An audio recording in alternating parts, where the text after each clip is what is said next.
Bakit ga basta ako ay may vlog na lumi, ang mga tao umisteba na ng umisteban. Isa rin daw dinarayon na lumihan sa Taal, ay madali naman ako kapulong kaya atin ang timusan. Narin na tayo sa Esteban Lome House. Ako yung Takadine, aray nasa kabilang side ng Taal, hindi do sa Heritage Town. Pero kita nyo, pag sa daming nakain magkakaalaman kung bakit.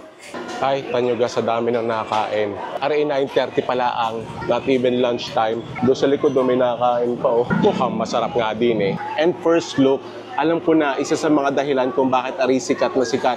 Ang mura. Biruin mo to. Ito in-upgrade ko na kasi dapat chubby yung order ko.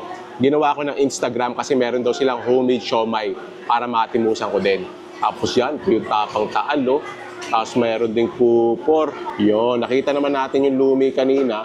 Tapos yan, may mga sarsa-sarsa ng tapang Taal. Humalo na. Di maglalasa nga naman iyan. Yan, di ka napapaibig dyan. First bite. Thank you, Lord.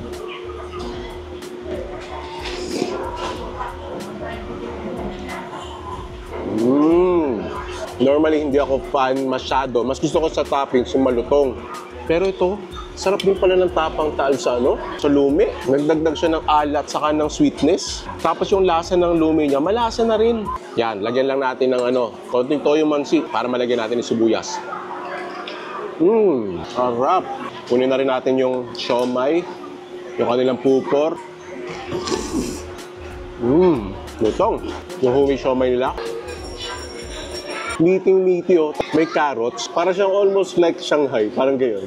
Bagay na bagay sa lumi nila. Gets ko na. Ang una kong concern, sabi ko baka sikat lang rin kasi mura. Pero bukod sa mura, masarap din. Bukod dun syempre, tsaka kaibang mga toppings. Tapang Taal. Sakto nasa Taal. May sanghang, lechon chami. Yung pinaka-chami muna.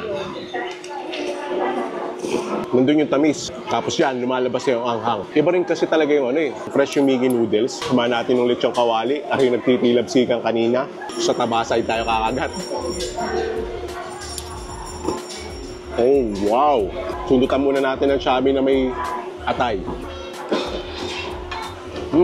Ang sarap ng pagkaka-adobo ng atay. Pero kalimutan ko muna yon. Grabe itong lechong kawali na to. Probably the best lechong kawali I've tried na nakatopping sa chami. Ang sarap nito. Dahil dyan, ari yung mga lechon chami na iuulam mo sa kanin. Speaking of kanin, may gravy rin. Yung gravy niya manamis-namis.